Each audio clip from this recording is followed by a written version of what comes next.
오늘도 해바라기 사연방에 와주셔서 감사합니다. 오늘의 사연은 남편이 바람펴서 이혼당하고 내연녀들 남편들한테 맞아서 반병신 됐다는 사연입니다.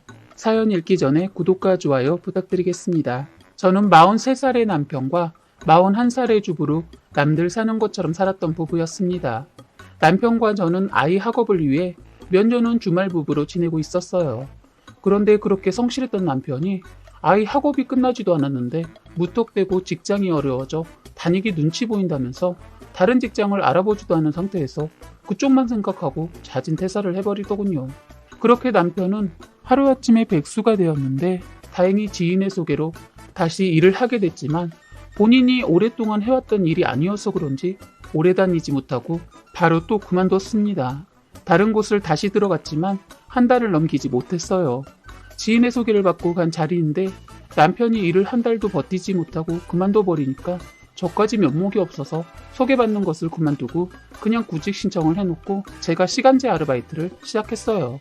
남편은 쉬는 날도 마다하고 열심히 일했던 사람인데 하루아침에 백수가 되어서 그런지 스스로 뭘 해야 할지를 모르더라고요. 시간이 갈수록 남편은 누가 봐도 백수로 보일 정도의 행세를 하고 동네를 돌아다니더군요. 이제 갓 사춘기에 접어든 딸이 하교를 하고 학원을 가는 중이었나 봐요. 그때 동네에서 딸은 아빠랑 마주치게 되었는데 딸이 모른 척했던 모양이죠. 그런데 남편은 눈치 없이 자기만 생각하고 반갑게 딸아이한테 달려갔던 모양이에요.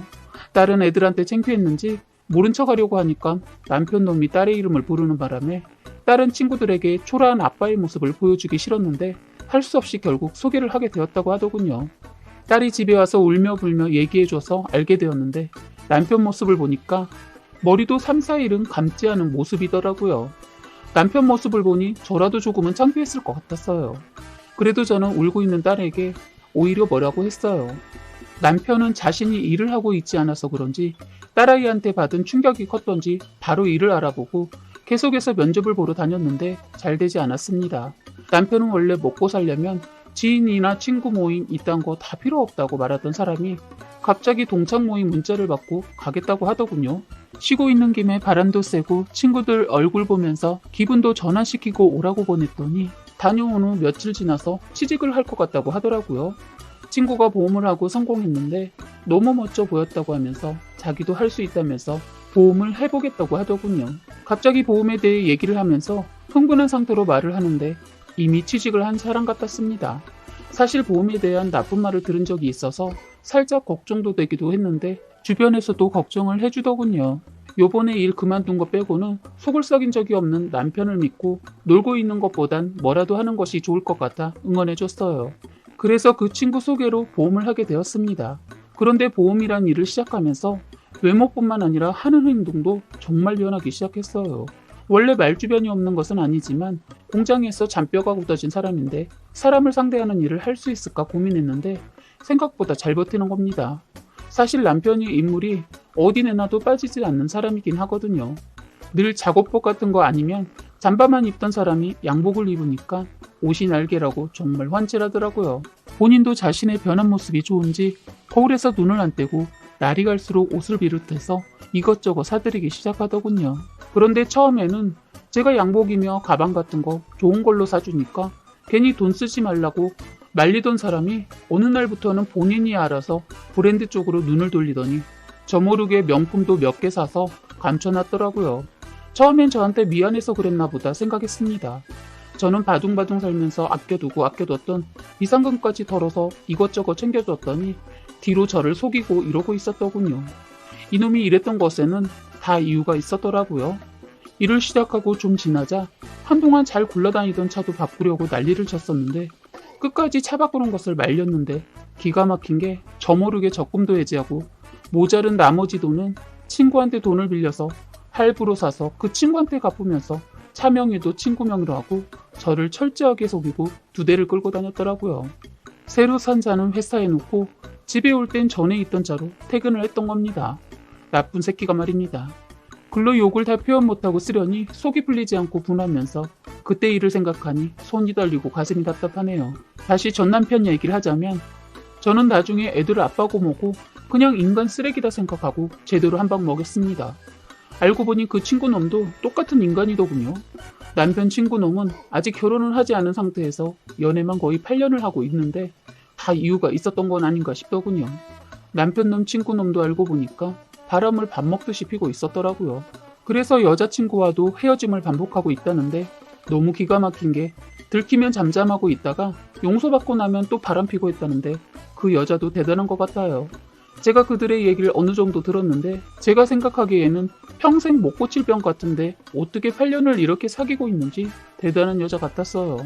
어쨌든 그 여자 남자와 저희 남편놈이 여자들이랑 그딴 짓을 하기 위해 서로 도움을 주면서 바람을 피웠더라고요.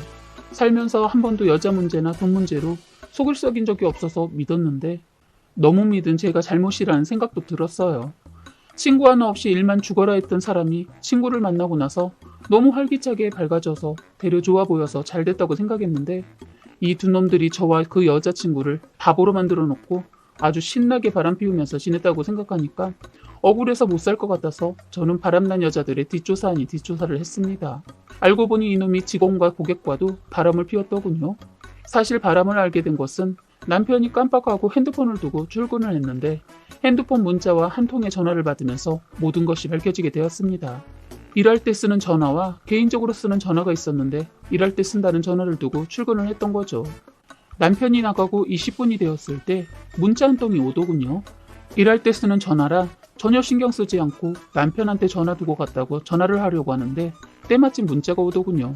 기다리고 있는데 오늘은 왜 늦어? 라는 문자에 하트를 날렸더라고요. 순간 뭐지 했어요. 다음 문자는 더욱 기가 막혔어요. 자기야 빨리 와, 나 지각해 하고 문자가 오더니 문자를 확인하지 않으니 전화가 오더군요. 여자였습니다. 제가 안녕하세요도 하기 전에 먼저 상우씨 운전 중이야? 나 먼저 갈게. 자긴 외근 갔다가 출근한다고 내가 말해놓을게 하고 끊더군요. 가슴이 먹먹했습니다. 그 순간 바람이라는 걸 느낌으로 알 수 있었거든요. 저는 전화를 떨리는 손으로 간신히 잡고 핸드폰을 보려고 하니까 락이 걸려 있더군요. 다행히 락을 딸내미 생일로 해놔서 쉽게 확인을 할 수 있었습니다. 열자마자 갤러리를 보는데 할 말이 없었습니다. 한참 동안 제 휴대폰에 모든 증거 사진 보내고 문자도 확인하고 있는데 남편놈 출근하다 핸드폰 두고 간 걸 알았는지 다시 돌아와서 급했는지 벨도 아닌 번호 누르고 들어오더니 제가 들고 있는 폰을 보자마자 남편놈 얼굴이 벌겋게 달아올라서는 잘못했다고 발이 손이 되도록 싹싹 빌더군요. 저는 그 폰을 봤을 때 이미 이놈과 이혼을 생각하고 있었기 때문에 이 사람의 사과는 의미가 없었습니다. 차도 2대를 가지고 있었다는 것도 핸드폰을 보면서 그때 알았네요. 여자랑 같이 찍은 사진이며 차에서 애정행각을 한 사진도 함께 있더군요. 그리고 핸드폰에 자기가 소중히 여기는 것 중에 1순위가 그 차라고 핸드폰 갤러리에서 차 사진과 함께 써 있더군요. 기가 막혔습니다. 핸드폰에 있는 모든 기록을 다 확인해보니 그 친구놈한테 빌려서 차값을 갚고 있는 기록까지 다 있더군요. 그래서 생각지도 않게 칠칠맞게 핸드폰을 흘리고 출근한 남편놈 덕분에 쉽게 바람핀 남편놈을 잡을 수 있었습니다. 저는 남편과 말싸움을 하다 끝내 벽에 걸려있는 가족 사진을 떼어서 바닥에 던져버렸더니 남편놈 어리둥절하더라고요. 저는 엉망이 된 거실을 그냥 두고 방으로 들어갔어요. 한참 있다 나가보니 거실을 깨끗이 치우고 남편놈 나갔더군요. 저는 문자를 보내려고 하니까 딸한테 문자가 온 거예요. 아빠랑 저녁 먹고 가겠다고 하더군요. 저는 마지막 저녁이 될 것 같아서 그냥 뒀습니다. 그리고 다음날 주말이어서 딸도 있었기 때문에 딸도 앉혀놓고 이혼 얘기를 했어요. 남편놈, 그건 어제 끝난 거 아니야? 내가 잘못했다고 했잖아. 넌 어제 그게 끝났다고 생각하니? 착각했구나. 아니야. 이제 시작이야. 난 내가 다른 몇몇 여자랑 그렇고 그랬다는 게 너무 싫고 더러워. 너 그러고도 나랑 살려고 했어? 제 얘기를 듣고 있던 딸이 아빠 진짜야? 아빠 바람 피운 거야? 그것도 여름한가? 아빠 이제 우리 집에 오지도 마라. 더러워. 어떻게 그럴 수 있어? 하면서 난 엄마가 선택한 대로 따를게. 그리고 아빠는 다신 얼굴 보기 싫어. 하면서 방으로 들어가 문을 잠가 버리더군요. 저는 혼자 앉아서 아무 말도 못하고 있는 남편놈한테 깔끔하게 끝냈으면 해 하고 말했어요. 그랬더니 이렇게까지 해야 했어? 난 절대로 이혼 안 해. 아니 못해. 그러더군요. 그래서 저는 끝까지 이렇게 나오면 나름 생각해둔 마지막 카드가 있는데 그걸 쓰게 하지 말아줘 했더니 뭔지는 모르겠지만 절대로 이혼은 안 돼 하더군요. 저는 남편과 같은 자리에 앉아서 얘기하는 것도 정말 싫어서 방으로 그냥 들어와서 보란듯이 남편놈한테 뺏어놓은 여자들 전화번호로 전화해서 만나기를 요구했어요. 순순히 나온 여자는 너무 어이가 없게도 너무 당당했어요. 그래서 이런 여자는 말로 안 될 것 같아서 행동으로 보여줬습니다. 여자 머리채 잡고서 앞에 놓인 주스를 얼굴에 부었어요. 그때서야 정신이 바짝 드는지 그 여자 열받아 하면서 경찰을 부르거나 경찰서 가는 것을 거부하더군요. 그런데 우연히 테이블에 올려놓은 그 여자 폰에서 남편이란 이름이 뜬 것을 보고 바로 잽싸게 잡아채서 제가 받았습니다. 그런 다음 그 여자 실체를 다 말하고 끊었어요. 앞에서 울고불고 하면서 씩씩거리더군요. 저는 아까 처음부터 말했을 때가 기회였어. 2번 기회는 없었는데 몰랐구나. 넌 가서 얼른 법정에 올 준비나 하고 있어. 하고 그 여자 제 다리를 부여잡고 용서를 빌면서 우는 걸 뿌리치고 나왔습니다. 그런 다음은 남편과 같은 회사에 다니는 회사 직장 동료를 찾아갔어요. 저를 본 남편놈 기겁하더니 저를 향해 한 걸음에 달려오더니 어쩐 일이야? 난 너한테 볼 일 없고 그 여자 나오라고 해. 없어. 외근 나갔어. 아, 벌써 피신을 시켰니? 너 각오해. 이 회사도 조만간 그만둬야 할걸? 난 내 손에 내 힘 빼면서 너 손 안 봐. 너 앞으로 몸 조심해. 어디서 누가 널 칠지 몰라. 저는 무식하다고 보일 정도로 큰 소리로 그 놈과 같이 바람을 피운 여자 직원을 불렀습니다. 정말 외근을 나갔는지 숨었는지 얼굴을 내비치지 않더군요. 잘 들어 당신. 여기서만 끝내고 가려고 했는데 안 되겠다. 사람이 사고를 치고도 사과를 안 하면 안 되지.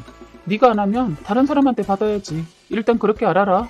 하고 뒤돌아서는데 갑자기 어딘가에서 뛰쳐나오더니 잘못했다고 하면서 무릎까지 꿇고 빌더군요.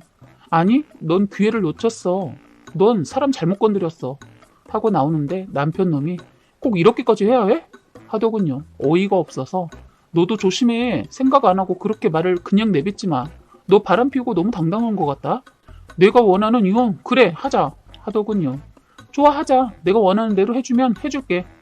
말하고 저는 몇몇 다른 여자들도 더 만나서 혼을 내주고 왔습니다. 몇 명은 남편이 총각 행세를 해서 자기도 피해자라고 하면서 자기 남편한테 알리지 말아달라고 싹싹 빌더군요. 그 여자 자기도 이번 일로 많은 반성했다면서 처음이자 마지막이라고 하면서 빌면서 애원하더군요. 솔직히 이런 여자들보다 남편놈이 더 죽일 놈이지만 너무 화가 나서 그 여자들도 손을 봐줬네요. 이놈과 이혼 얘기 나오자마자 서둘러 남편놈과 이혼을 깔끔하게 했습니다. 남편놈은 제가 이혼으로 모든 것이 끝난 줄 알더군요. 그런데 저는 끝난 게 아니었어요. 남편놈은 어떻게 손봐줄까 고민하다 그 여자들 남편한테 알렸습니다. 시댁에서는 나중에 알고 말도 안 되게 저보고 다시 합치라고 했지만 이미 금간 그릇 다시 붙이고 살고 싶지 않아서 저는 일부러 그릇이 더 아작나게 내리쳐버렸네요. 남편놈 저랑 이혼 후 바람난 여자들 남편들한테 죽도록 맞으면서 머리를 다쳐 수술도 했다고 들었는데 그 후유증으로 말을 어눌하게 하고 거의 반병신 됐다고 들었습니다. 바람의 대가라고 봅니다.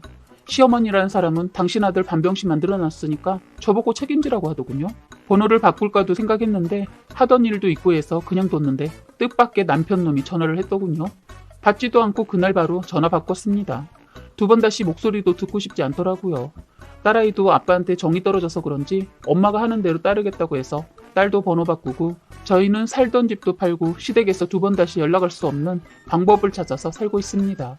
조만간 딸아이와 이민을 가서 살 생각입니다. 딸도 공부를 외국 가서 하고 싶다고 해서 어려운 일이긴 하지만 도전해 보려고 합니다. 다행히 친정아버지가 도움을 주신다고 해서 결정하게 되었습니다. 이혼할 때 친정부모님 속상한 것 같아서 심적으로 많이 힘들었는데 도움까지 주신다니 너무 죄송하고 감사할 따름이고 앞으로 힘내서 더 열심히 살아볼 생각입니다. 사연은 여기까지였고요. 구독과 좋아요, 알림 설정 부탁드리겠습니다.